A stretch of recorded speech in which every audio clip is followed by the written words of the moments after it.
Serafina, a ruthless fiancée, just fired her pregnant maid, calling her unappetizing.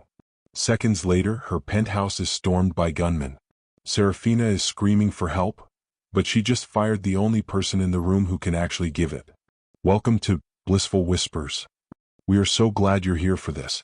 Let us know where you're watching from and what time it is for you right now down in the comments. And if you're ready to see Serafina get what she deserves, hit that like button and subscribe so you don't miss a second of this. The hiss of the industrial-grade air filtration system was the only sound in the penthouse.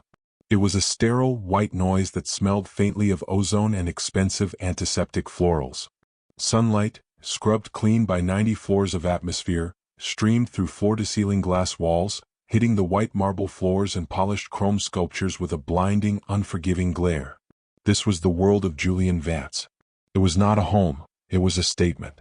An impossibly high fortress of wealth that looked down on the sprawling city below, a place where dust didn't dare to settle, and warmth seemed to be a physical impossibility. And in this world, Elara moved like a ghost. She was 6 months pregnant, a soft, living curve in a world of hard, sharp angles. A deep, bone-weary exhaustion settled in her hips and back, yet she moved with a quiet, ghost-like efficiency that was almost unnerving. Her focus was absolute. She wasn't just wiping surfaces, she was scanning them. Her movements were economical, precise, each one calculated. Her simple gray uniform was a stark contrast to the billions of dollars of art and design surrounding her. She was the only thing in the penthouse that seemed real, and for that reason she was completely invisible. The silence was shattered by the sharp click-clack of heels on the marble. Serafina, Julian's fiancée, glided into the grand hall. She was a vision in white silk, her blonde hair pulled back so tightly it seemed to stretch the skin over her perfect cheekbones. Diamonds, cold as the glass of champagne she held, glittered on her fingers and dripped from her ears. She was a brilliant, ruthless masterpiece of social engineering, and this penthouse was her new kingdom. She was not alone. A flock of equally elegant, predatory women followed in her wake, their quiet, judgmental titters sounding like crinkling paper. They settled onto low, white leather sofas as Serafina held court, her voice slicing through the quiet. The theme for the Vance Foundation Gala is Ascension, of course, she announced, her tone leaving no room for discussion. The lighting will cascade from the ceiling, mimicking a celestial ascent. The budget for the orchids alone is... Elara continued her work, polishing the base of a towering, abstract chrome sculpture. She kept her head down, her breathing even. Just noise, she told herself. It's all just noise. She felt a small, insistent kick from within, a warm, private pulse against the coldness of the room.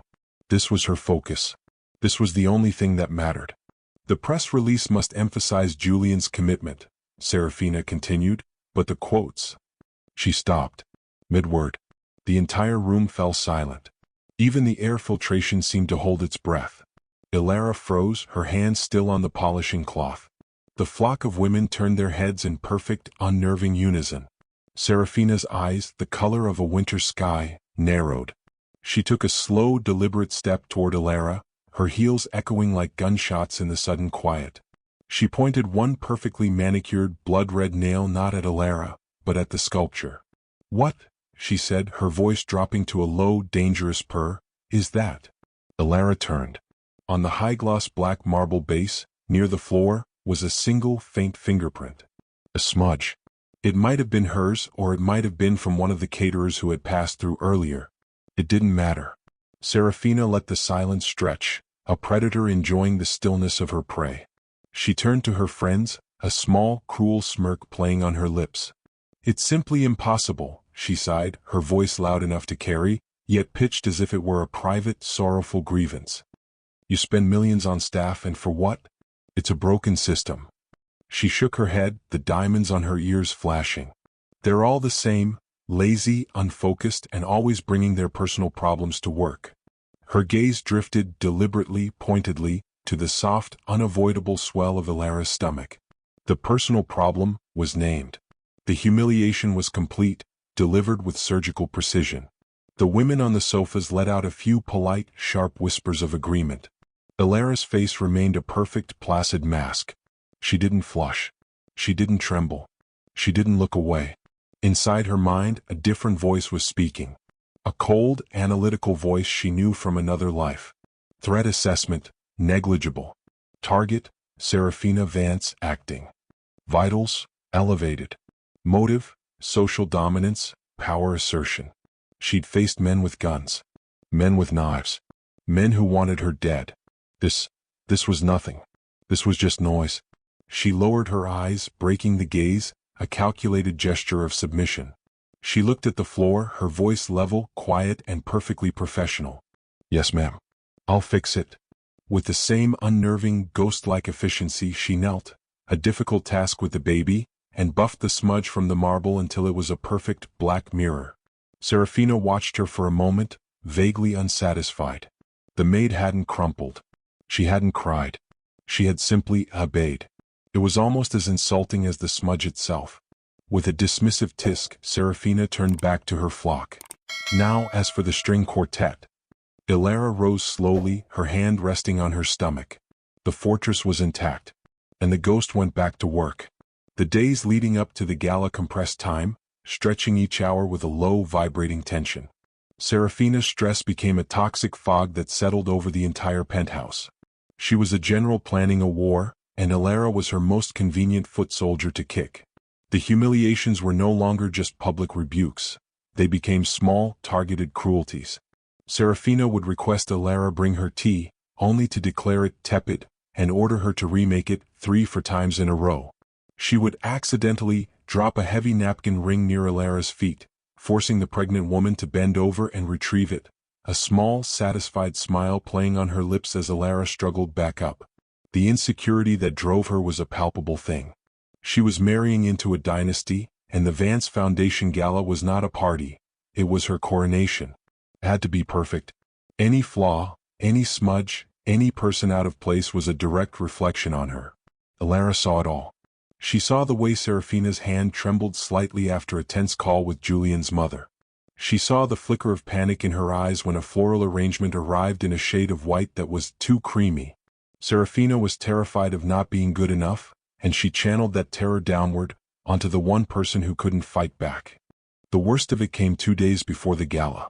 Ilara was in the narrow, windowless service hallway, a gray, anonymous tunnel that smelled of bleach and industrial carpet cleaner.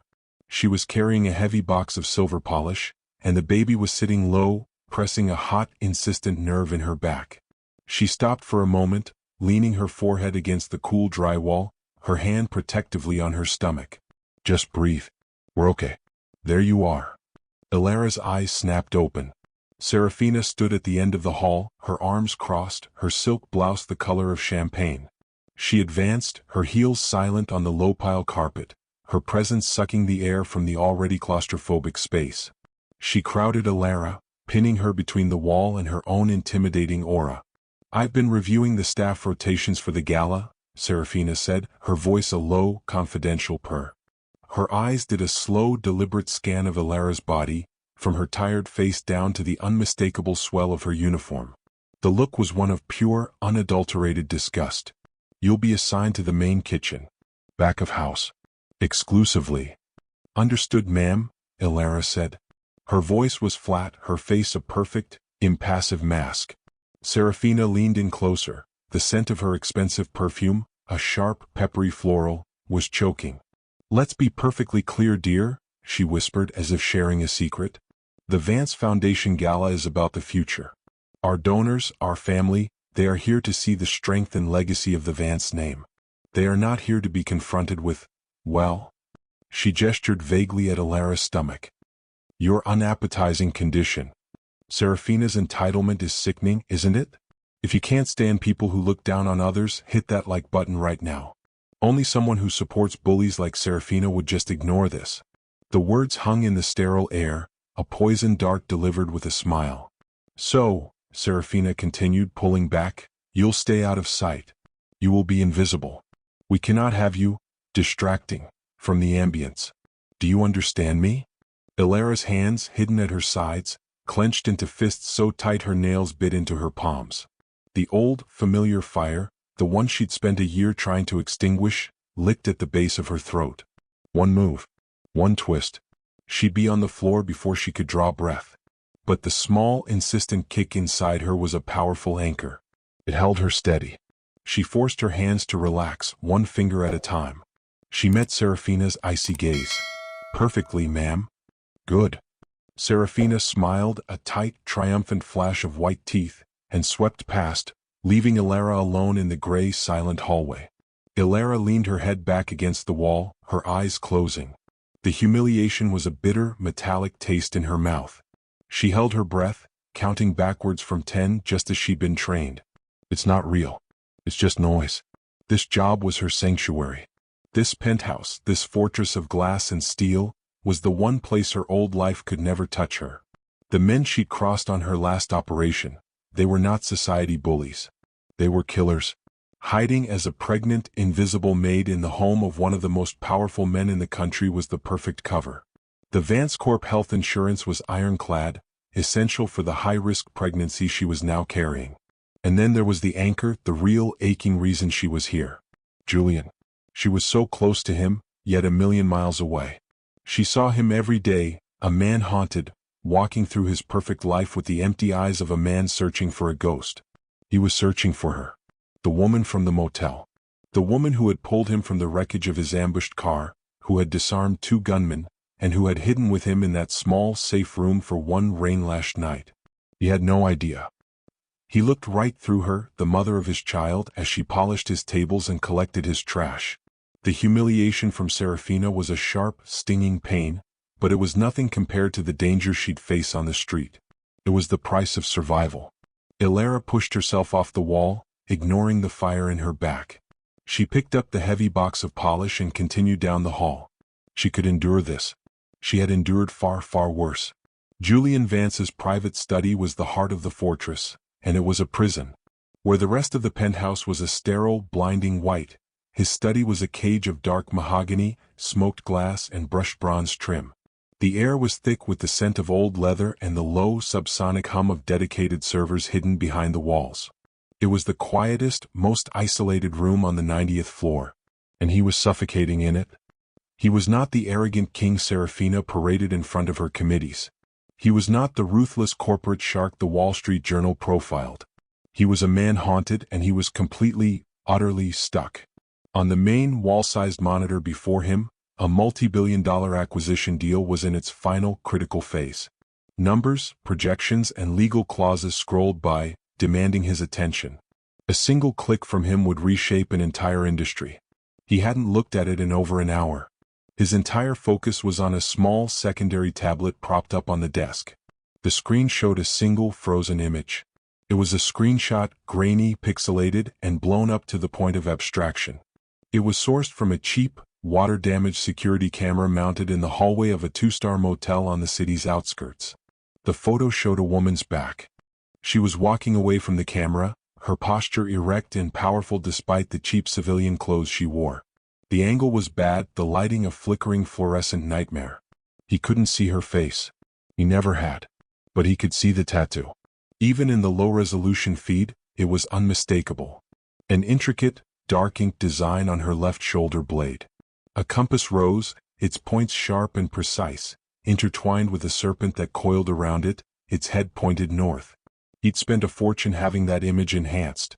His security team, led by a man named Price, had run it against every database on Earth. Nothing. 7 months. 7 months since the ambush. The rain-slicked street. The sickening crunch of metal as the armored SUV was T-boned. He remembered the shattered glass, the smell of cordite, and the 2 gunmen approaching, their faces masked, their weapons raised for the execution shot. Then she had appeared. Out of the rain, out of nowhere. She moved with a silent, terrifying grace. She didn't fight, she dismantled. It was over in seconds. She'd pulled him from the wreckage, half-conscious, and vanished with him into the city's underbelly. He remembered the motel room. The smell of rain and antiseptic. The sharp sting of cheap whiskey as she cleaned a gash on his forehead. He'd asked her name. She said, "I'm the person who just saved your life. That's all you need to know." In the haze of adrenaline, shock, and a gratitude so profound it felt like drowning, they had fallen into each other. It wasn't love. It was something more raw. It was survival.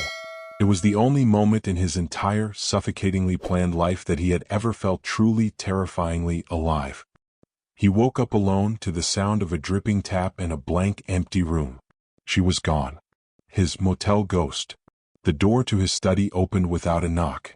Only one person on earth would dare. Serafina. She glided in, a sharp, bright contrast to the room's heavy shadows. She was in a cream-colored dress, her peppery floral perfume instantly invading his space. "Julian, darling." Her voice was smooth but with a steel edge. "You've been in here for hours. The gala committee needs your final approval on the press release." He didn't startle. He simply closed. Like a fortress gate slamming shut. His entire posture hardened. With one discreet tap, he blanked the tablet screen, hiding the photo. "Send it to legal," he said, his voice flat, his eyes still on the now blank tablet. "I trust your judgment." "It's not about judgment, darling, it's about presence."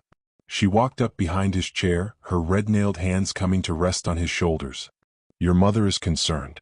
She feels you're becoming detached." Julian flinched, a tiny, almost imperceptible movement, but enough to make her hands pause. He subtly shifted forward, breaking the contact. "My mother is always concerned," he said, finally looking up from his desk, not at her, but at the city lights beyond the glass. His eyes were cold, distant. "Is that all, Serafina?" The rejection was quiet, sterile, and absolute. Serafina's smile tightened. She knew this man. She knew this mood.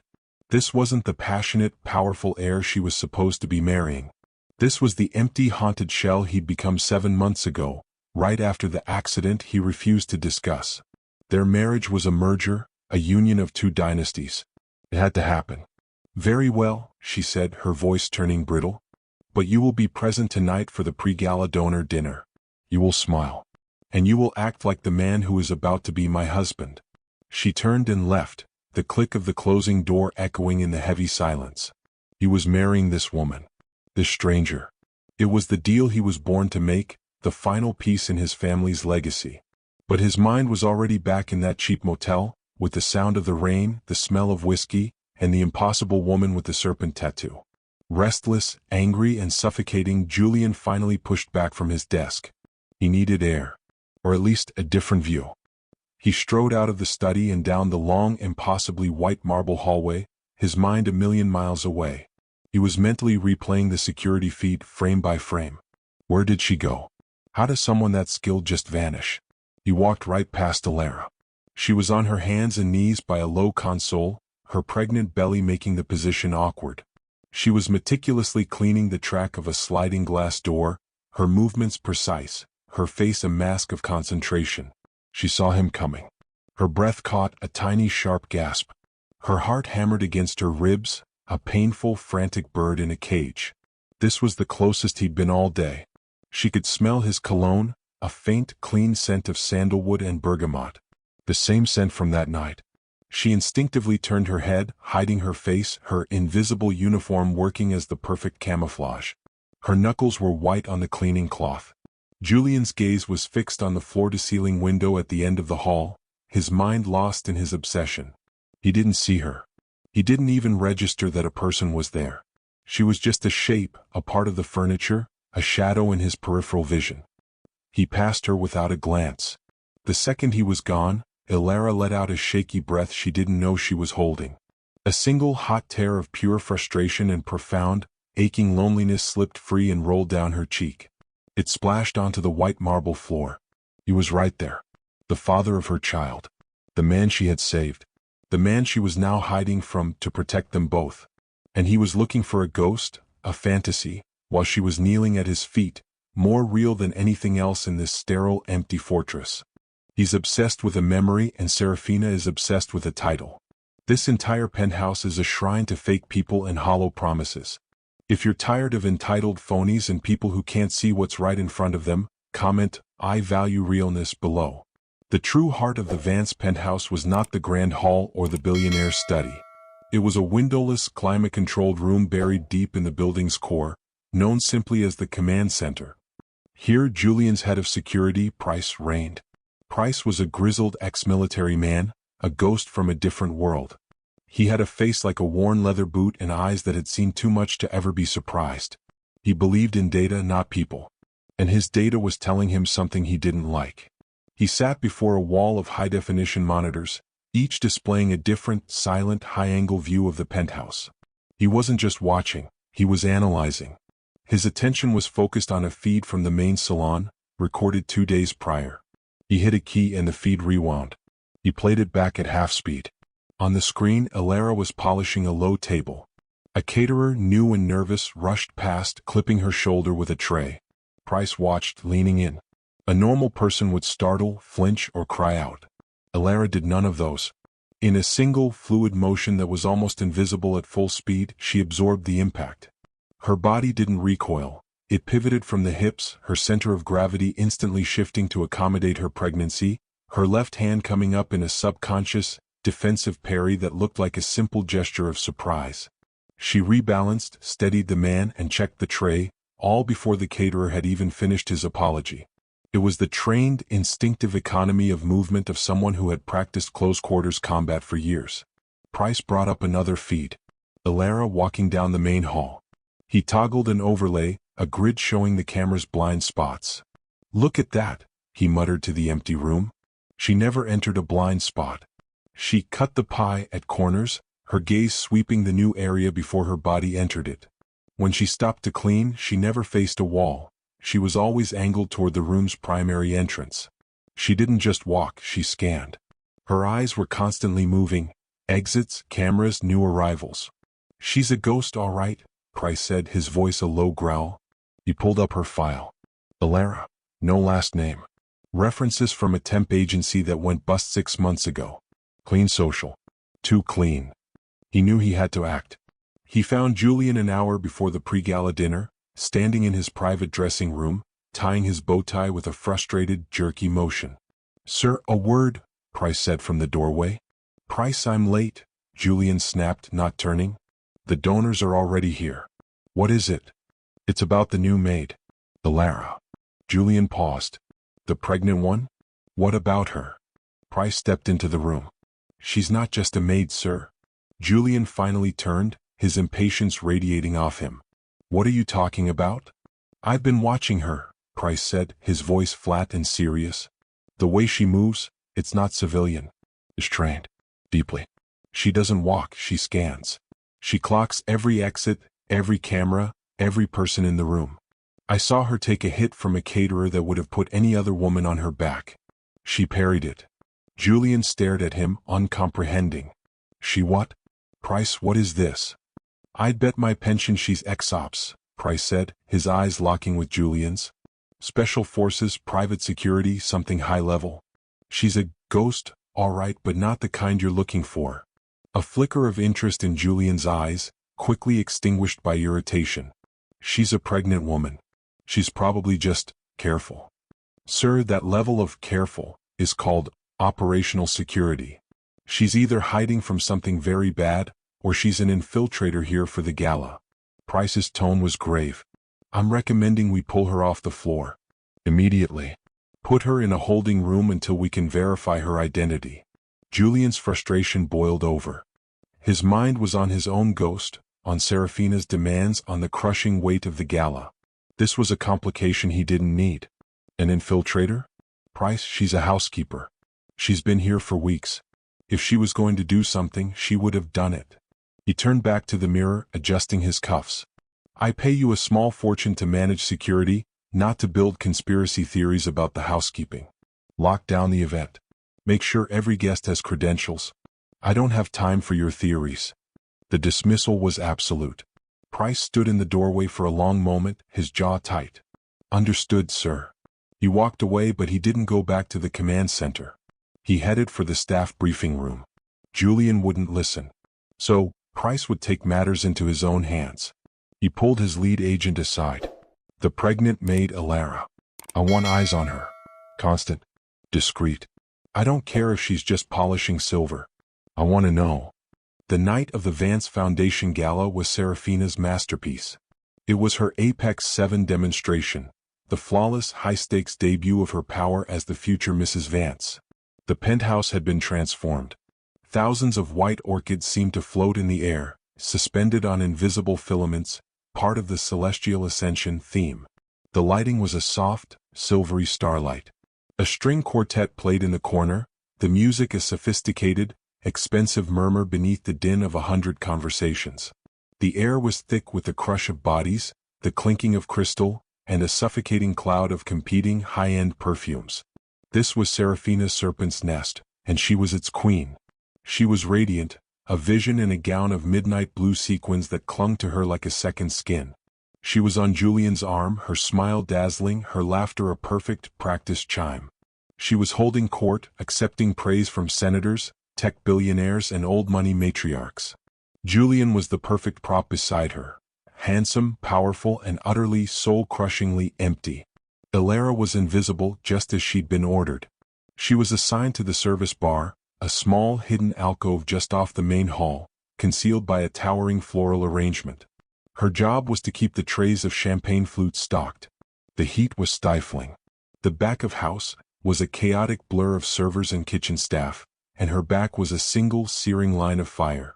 She moved methodically, her face a neutral mask, her mind on one thing: just make it through the night.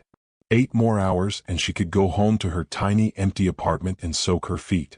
She picked up a fresh, heavy tray of perfectly polished flutes and moved from the alcove to the service bar. She was meticulous, setting the heavy silver tray down with practiced, steady hands. But as she was sliding it into place, a boisterous guest, laughing at his own joke, stumbled backward and slammed his hip into the bar. The entire tray, weighing at least 30 pounds, jumped. The glasses shivered, clinking like panicked wind chimes. Elara's hands shot out, stabilizing the tray before a single flute could tip. But the damage was done. The tray was now half an inch out of alignment with the polished silver guides embedded in the marble bar. A tiny, insignificant imperfection. Across the room, Serafina saw it. She was in the middle of a charming anecdote with Julian's mother, but her eyes, constantly scanning, had snagged on the error. It was a flaw. A smudge. A crack in her perfect, celestial world. It was a sign of her lack of control. Her smile never wavered. She excused herself with a light laugh. "Mother, you must excuse me, I see a tiny logistical fire I must put out." She glided across the floor, a shark moving through water. She didn't approach the bar. She stopped at the opening to Elara's alcove, her back to the party, her smile still fixed in place for any guest who might glance her way. She gestured with one sharp, diamond-encrusted finger. "Here. Now." Elara's heart went cold. She slipped back into the alcove. The music of the gala seemed to fade, replaced by a dull ringing in her ears. The second Elara was out of public view, Serafina's smile vanished. It didn't just fade, it snapped off as if a mask had been dropped. Her face was a sculpture of cold, white-hot rage. Her voice was a whisper, far more terrifying than a shout. "I gave you one simple instruction." Elara started. "Ma'am, a guest bumped the—" "I don't care," Serafina hissed, cutting her off. "I don't care if the building was collapsing. Your job is to be perfect. Your job is to be invisible. And I look over and I see chaos. You are a liability. It won't happen again, ma'am." Elara's own voice was low, her hands clenched at her sides. "No," Serafina agreed, her voice dangerously soft. "It won't." She took a step closer, her eyes dropping to Elara's stomach with that same familiar look of pure disgust. "I told you. Your condition is a distraction. And your work is sloppy." She leaned in, her peppery perfume making Elara want to gag. "You're fired." The words hit with the force of a physical blow. Elara's world tilted. "What? Pack your things," Serafina whispered, her eyes glittering with triumph. "I want you out of my home. Now, go to the staff lockers and get out." The panic that hit Elara was nothing like she'd ever felt in the field. It was cold, sharp, and absolute. Her job, her health insurance, the baby, the safety, the anonymity, all of it gone, evaporated, over an inch of silver. She was being thrown out on the street, 6 months pregnant, with no job, no money, and killers from her past potentially still looking for her. This wasn't a firing. It was a death sentence. "Please," Elara whispered, the word tearing from her throat before she could stop it. "Ma'am, I need this job. My baby." Serafina's face hardened into something inhuman. "That sounds like a personal problem. Not mine. This is the last straw. Serafina, firing a pregnant woman over nothing just to feel powerful, is pure evil. If you believe every single person deserves to be treated with basic dignity, no matter their job, hit subscribe. People who agree with Serafina's entitled, toxic attitude will just scroll by. Ilara just stood there, her mind reeling, her world shattering into a million tiny, sharp pieces. She was trapped. Serafina gave her one last, dismissive look, as if scraping something off her shoe. Go. Now. She turned, and in the space of a single step, the brilliant, charming smile was back on her face. She glided back into the party, a queen returning to her court, leaving Ilara alone in the shadows. Ilara stood frozen in the alcove, the sound of the string quartet and the murmur of 100 conversations washing over her. She was numb. She put a trembling hand on her stomach. She had nowhere to go. She was well and truly, completely fallen. Fired. The word echoed in the numb, roaring silence of Ilara's mind. She was on autopilot, her body moving through the pandemonium of the back-of-house kitchens, but her spirit was already gone. She was walking toward the staff lockers, toward the service exit, toward a future that had just become a terrifying black void. No job. No insurance. No safety. The sound of the gala, the sophisticated murmur of the string quartet, the clinking crystal, the light, confident laughter of the 1%, filtered through the swinging doors. It was a cruel, mocking soundtrack to her complete and total failure. She'd endured Serafina's daily tyrannies, swallowed her pride, and made herself invisible, all for nothing. All because of 1 inch of silver. She clutched her stomach, a reflexive, protective gesture. Where do we go now? She reached the service hallway, the same gray, anonymous tunnel where Serafina had confronted her. She fumbled in her pocket for her locker key. Click. The sound was electric final. The music didn't fade. It died. The string quartet was cut off mid-note, a high, screeching violin note left hanging in the air. And the penthouse was plunged into absolute, suffocating darkness. A single, collective gasp rose from the grand hall, 100 people sucking in their breath at once. For 1, 2, 3 agonizing seconds, the only sound was the high, thin wail of the silenced violin. Then the red began. Flashing emergency strobes ignited, pulsing like a panicked heartbeat. Drop, drop, drop. They painted the white marble walls in rhythmic waves of blood. And with the lights came the alarm. Not the whooping cry of a fire alarm. This was the security system's panic trigger, a deafening, high-pitched shriek designed to cut through bone and shatter nerves. A woman screamed. Then another. Then the entire gala erupted. Ilara didn't scream. She didn't flinch. The numb, cold despair of her firing was instantly incinerated by a white-hot, familiar rush of adrenaline. The fog in her mind vanished, replaced by a crystalline, arctic clarity. The maid was gone. The operator was in control. Crashed. The main oak doors to the penthouse, the ones that required a key code and a biometric scan, slammed open, splintering their frames.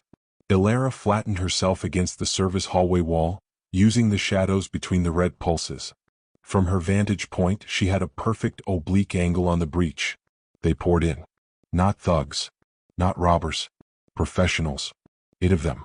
Dressed in matte black, non-reflective tactical gear. Full face shield helmets, body armor, and short-barreled rifles held in a low, disciplined ready. They moved like a single, multi-limbed organism, a fatal funnel formation, clearing the room with terrifying efficiency. The same men. Ilara's blood ran cold. She knew that formation. She knew that silent, coordinated aggression. The men from 7 months ago. The ones who had tried to kill Julian. The grand hall detonated into chaos. The stampede began. Billionaires and senators, reduced to primal fear, scrambled, dived, and crawled over one another. The sound was a tidal wave of shattering glass, overturning tables, and raw, terrified screaming. The air filled with the coppery smell of panic and the sharp, acrid scent of cordite. Boom. A single, deafening gunshot rocked the penthouse, fired into the ceiling. The plaster exploded, raining down like snow. Nobody moves. The voice was electronically distorted, flat, and void of all emotion. The screaming stopped, replaced by 100 gasping, whimpering sobs. Ilara's mind was already 3 steps ahead. Threat: 8 hostiles superiorly armed. Objective: unknown. Civilians: high density, panicking. Exit, service hall, currently unsecured. Me compromised. Priority, survive. Protect. She looked to her left. A heavy stainless steel champagne cart, still loaded with dozens of full bottles. 300 pounds. At least. She didn't try to push it. She braced her hip against it, sunk her entire weight low, using the baby as a solid center of gravity, and shoved with a low, guttural grunt. Escarrier. The entire cart toppled, its contents exploding in a catastrophic spray of glass and foam. It landed on its side, a perfect, waist-high metal and glass barricade, completely blocking the service hall entrance. Ilara dropped behind it, her breath steady, her heart a low, powerful drum. She was in shadow. She was defensible. "Find Julian Vance," the leader barked. The team fanned out, their helmet-mounted lights cutting through the red gloom. They ignored the cowering guests, stepping over a sobbing woman dripping in diamonds. This wasn't a robbery. It was an assassination. There. Two of the gunmen found him. Julian was on the floor near the shattered windows, his body trying to shield Serafina. "On your feet. Now," one of them yelled, hauling Julian up by his tuxedo jacket. Serafina was a hysterical, clawing wreck. She clung to his leg, her voice a high, keening wail that was barely human. "No. Please. No. Take me. Take the money. Don't hurt him." "Shut her up," the leader snapped. A gunman grabbed Serafina by her hair, yanking her to her feet. She shrieked in pain. They were exposed. Dragged into the center of the room, lit by the pulsing, bloody strobes. Julian, his face pale and set in terrified defiance. Serafina, completely broken, her perfect makeup a grotesque mask of tears and terror. The leader advanced on them. He raised his rifle, the red dot of its laser sight dancing on Julian's chest. From the shadows, behind her barricade of shattered glass, Ilara watched. She saw Julian's eyes lock on the weapon. She saw the leader's finger begin to tighten on the trigger. From the deep, rhythmic shadows behind her toppled champagne cart, Ilara was a ghost. The world was a series of silent, stop-motion snapshots, painted in the throb of the crimson emergency strobes. She saw everything. She saw the 7 other gunmen forming a loose, disciplined perimeter, their rifles expertly covering the cowering, whimpering crowd of billionaires. She saw the leader, his black helmet making him an impersonal, terrifying specter of death. She saw the rifle in his hands, an M4 carbine, held with professional familiarity. And she saw Julian. The leader pressed the barrel of the rifle to Julian's temple. The metal must have been cold. Julian flinched, his jaw tight, his eyes wide with a terror that was sickeningly familiar. It was the same look he'd had in the rain, in the wreckage of his SUV, just before she'd pulled him out. Then there was Serafina. She wasn't just crying, she was a collapsing, hysterical mess on the marble floor, clawing at the gunman's boot. "Please," she shrieked, her voice a raw, ugly sound that ripped through the alarm's wail. "Take anything. Take the money. The jewelry. It's all insured. Just don't hurt me. Don't hurt me." The gunman ignored her, kicking his boot free from her grasp with a grunt of disgust. Ilara's mind was a frozen, silent void. "Don't hurt me. Not him. Not us. Just me." A cold, logical voice in Ilara's head, the one she'd been trying to bury for a year, began its clinical assessment. 1 leader. 7-man support. All armed. I am unarmed. I am compromised. Probability of successful intervention, 1.4%. Probability of fatality, 98.6%. Stay down. Stay hidden. You're fired. You're nobody. He is not your problem. You are a mother. You have one duty, protect your child. She put a hand on her stomach. The baby was still, a heavy, solid weight as if it too was holding its breath. Protect your baby. Stay down.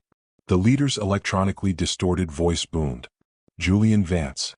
Your father stole our contract. Tonight we collect the debt. In blood." He wasn't negotiating. He wasn't posturing. He was here for the execution. He adjusted his grip on the rifle. His finger moved to the trigger. Ilara saw Julian's eyes. The terror in them suddenly evaporated, replaced by something far worse. A hollow, final resignation. He closed his eyes. He was giving up. And that broke her. The logical voice in her head vanished, replaced by a roar. Not the man from the motel. Not the father of her child. He was not allowed to die. Her choice was made. She was no longer a maid. She was no longer a ghost. She was a guardian. Her eyes, now cold and sharp, darted across her barricade. Shattered glass. Spilled champagne. And there, glinting in the red light, a single solid silver ice bucket, heavy as a brick, miraculously intact. She couldn't fight 8 men. She didn't have to. She just had to break the head of the snake. In the fractional second of darkness between the red strobes, Ilara rose. She didn't stand up, she uncoiled. A shadow detaching itself from other shadows. She was silent. The next strobe hit and she was exposed. A pregnant maid in a simple gray uniform, standing 6 feet from the most dangerous man in the room. One of the flanking gunmen saw her. "Sir." Movement. The leader, annoyed by the distraction, swiveled his head, the rifle still pressed to Julian's temple. "Get down. I'll kill you." "Oh. You're holding the gun wrong," Ilara said. Her voice wasn't a shout. It wasn't a plea. It was low, calm, and laced with the ice-cold authority of a drill instructor. It was so impossibly, absurdly out of place that it stopped him. It cut through the alarm, the panic, and his own murderous intent. All 8 gunmen hesitated. Julian's eyes snapped open. The leader stared at her, his helmet hiding his expression. His grip on the rifle actually wavered for a microsecond, a flicker of pure ego-driven confusion. "What did you?" It was the only opening she would get. Ilara didn't run. She pivoted. She put every ounce of her body weight, her own and the baby's, into a single violent rotational torque. The heavy, solid silver ice bucket in her hand became a mace. She didn't aim for his helmet. That was a fool's target. She aimed for the one weak, unarmored point that held the weapon. His wrist. The bucket connected with a sound that was not a thud. It was a wet, sickening anatomical crack. It was loud enough to be heard over the shriek of the alarm. The leader's scream was not electronic. It was a raw, guttural human sound of pure agony. The M4 rifle clattered from his mangled, useless hand, sliding across the marble floor. He stared at his hand, now bent at an impossible, unnatural angle. Then he looked at her. And for the first time, Ilara saw raw, unadulterated shock in the eyes behind the helmet's visor. The room froze. The other 7 gunmen, stunned into momentary paralysis. Serafina, who had stopped screaming, her jaw hanging open. And Julian, who stared at Ilara, his savior, his maid, as if he was seeing her for the very first time. Ilara is risking her life and her babies, while Serafina only cares about herself. Like this video if you are 100% Team Ilara. Haters will say she should have just stayed hidden. The wet, anatomical crack of the leader's wrist breaking was the starting gun. The frozen tableau shattered. The leader's agonizing human scream cut through the electronic alarm, and the 7 remaining gunmen, shocked out of their paralysis, reacted instantly. "Contact! Contact! Left flank!" one roared. "Shoot her!" The room exploded into a cacophony of shouts and pure, unadulterated panic. Ilara didn't wait. The second the M4 clattered from the leader's useless hand, she was already in motion. Her objective was not the enemy, it was the principal. Julian was still frozen, his mind trying to reconcile the image of his pregnant, terrified maid with the warrior who had just crippled an armed professional. Serafina was a useless, whimpering heap on the floor. "Move!" Ilara's voice was not a request. It was a battlefield command. She lunged forward, grabbing the back of Julian's $10,000 tuxedo jacket with one hand and hauling Serafina up by her bicep with the other, her strength shocking. Solid cover. Now. She didn't just push them, she threw them, propelling them with all her body weight toward the one piece of real cover in the open-plan room. A massive, solid marble support pillar 10 feet away. Julian stumbled, catching himself. Serafina simply fell, crawling on her hands and knees, her designer gown ripping at the seams. "Down. Stay down." Ilara yelled, shoving Julian hard against the marble. A second gunman, the one closest to their position, pivoted. He had a clean shot. He saw Ilara, the source of the chaos, her back now to him as she shielded Julian. He raised his rifle. Thwack thwack thwack. The sound was not the boom of the leader's rifle. It was the sharp, suppressed spit of a submachine gun. Ilara heard the round snap the air beside her head. She saw the marble pillar chip and spiderweb inches from her face. She didn't have time to think. She only had time to act. The gunman was adjusting his aim, centering his sights on her. Ilara shoved Julian fully behind the pillar and threw her own body backward, using her momentum to cover him completely, her side and shoulder taking the full force of the exposure. The gunman fired again. A 3-round burst. Crack. A white-hot, searing pain exploded across her left shoulder. It was a line of pure fire, as if a branding iron had been laid against her skin.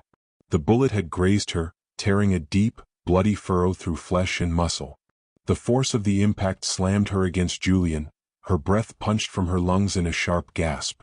The simple, gray uniform, already stressed at the seams, was no match for the high-velocity round. The fabric shredded. It ripped from her collar, clear down past her shoulder blade, exposing a wide, bloody patch of dark skin.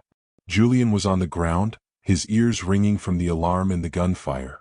The smell of cordite and ozone was thick in his throat. Ilara was a heavy, protective weight on top of him, her body trembling not from fear, but from the shock of the impact. He went to push her off to see if she was hurt, his hands finding her back. And his world stopped. The red emergency strobes throbbed. Throb, throb, throb. In the flickering, bloody light, his fingers, slick with her blood, were touching ink. He saw it. Stark against her skin.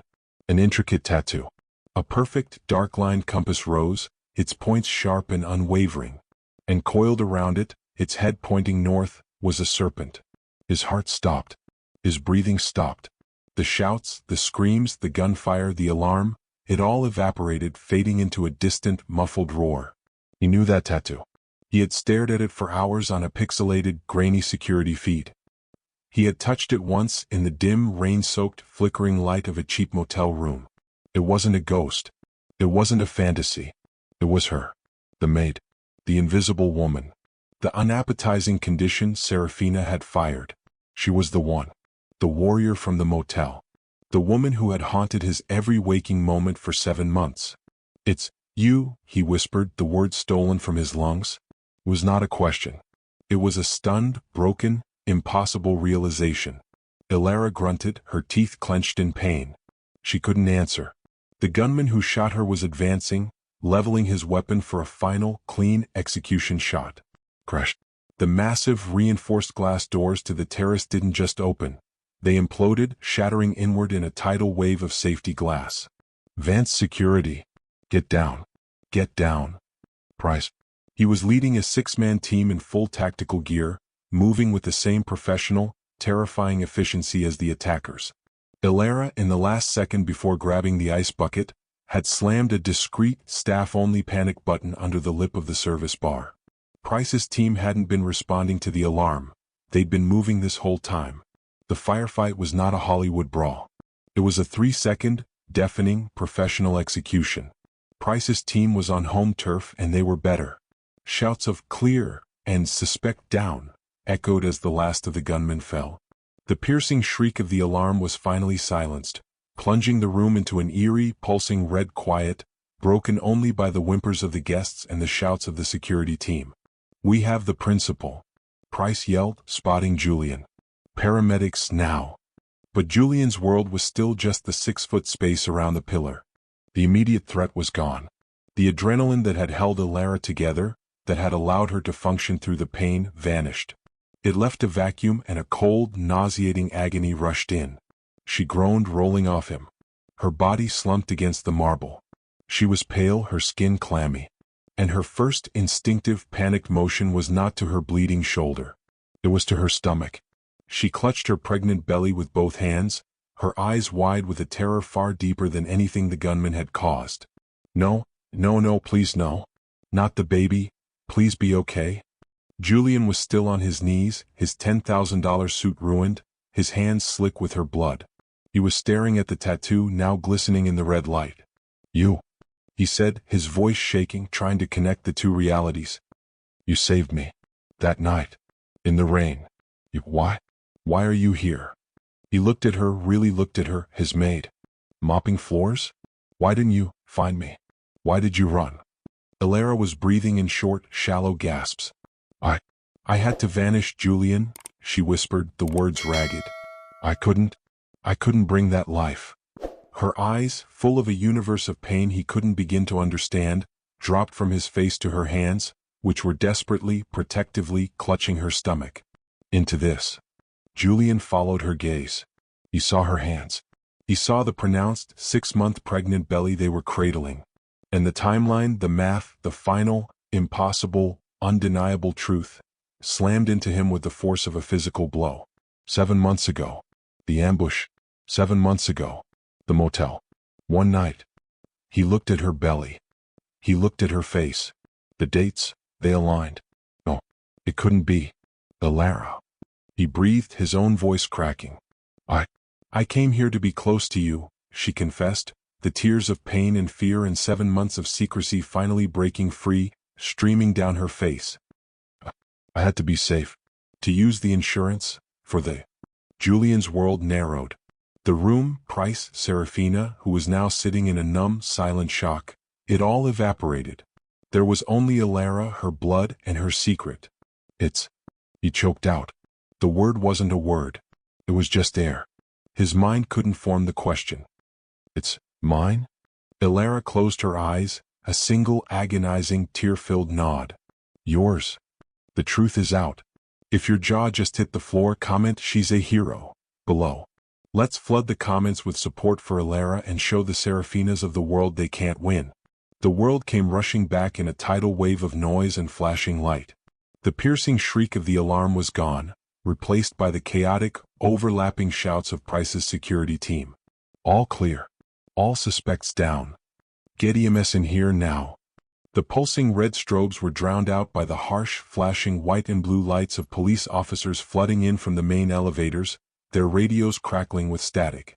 Paramedics, hauling heavy bags, burst into the room, their eyes scanning the carnage. Where are the injured? We have reports of a GSW. The cowering guests, the senators, the billionaires, the city's elite, they were now just a collection of sobbing shell-shocked survivors, being triaged by police. Serafina was on the floor, her mind a blank, ringing void. The gunfire had stopped. The shouting was from friendly voices. She was safe. The threat was neutralized. Her brain, a machine built for social survival, rebooted. She saw Julian. Her fiancé. Her prize. He was on his knees by the marble pillar. But he wasn't looking at her. He was kneeling beside the maid. The pregnant, bloody, filthy maid. This was wrong. This was a violation of the natural order. This was not how the story was supposed to end. Julian, she cried, scrambling to her feet. Her midnight blue gown was torn, her hair a matted, wild mess. Mascara ran in black rivers down her face. She looked like a ghoul, but her entitlement was perfectly, terrifyingly intact. She lunged for him, clinging to his arm, her nails digging into the sleeve of his shirt. Oh, Julian, darling. It was awful. Thank God Price is here. That maid. She was already spinning the narrative, her mind working furiously. She just went crazy.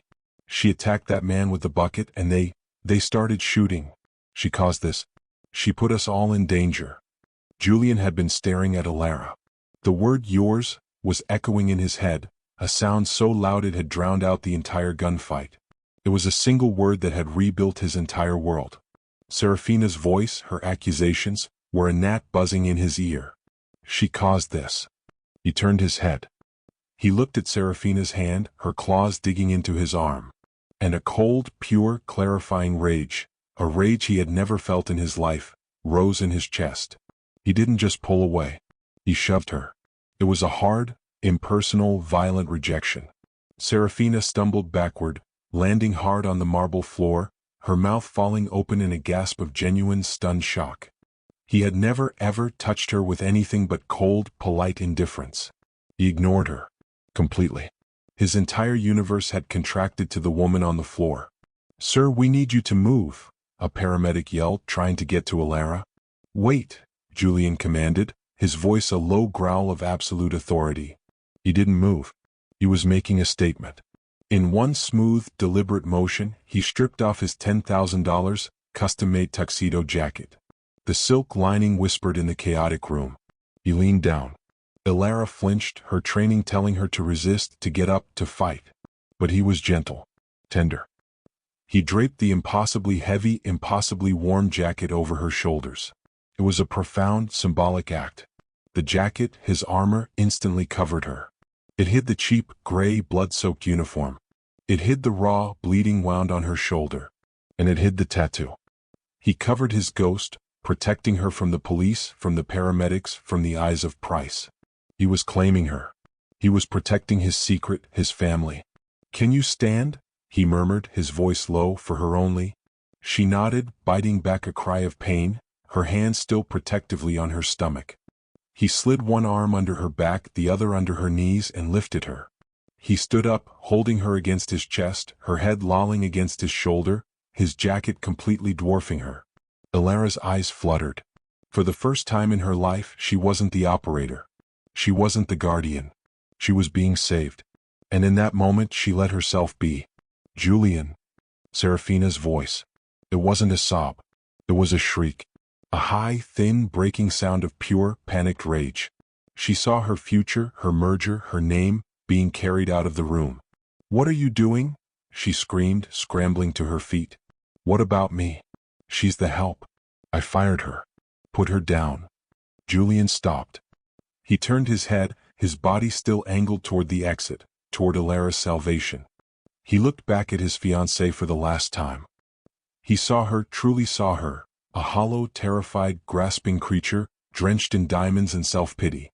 His voice was ice-cold. All the false, boardroom warmth was gone. "You spent 6 months, Serafina," he said, his voice cutting through the noise, "trying to prove to everyone that you belonged in this house." He paused. The paramedics were waiting. The cops were watching. Serafina was frozen, her mouth open. Julian turned his gaze back down to Ilara, who was clinging to his shirt. His expression softened into something no one in that room had ever seen from him. He looked at the woman who had saved his life twice, the mother of his child. "And she," he said, his voice thick with a new, profound and terrifying certainty, "was the only one who ever did. That's how you shut down a toxic bully." If you loved seeing Serafina get exactly what she deserved, hit that subscribe button right now. Don't be like the trolls and haters who think she's somehow the victim here. Real ones know justice was served. "Let's get you to a hospital," he murmured to Ilara. He turned his back on Serafina for good. He walked out of the room, carrying Ilara, his most precious, impossible secret. He walked past the shattered glass, the overturned tables, the shell-shocked, cowering billionaires, and the gaping, defeated face of the woman he was supposed to marry. He didn't look back. He was leaving the cold, sterile fortress behind, and walking out with the only real thing it had ever contained.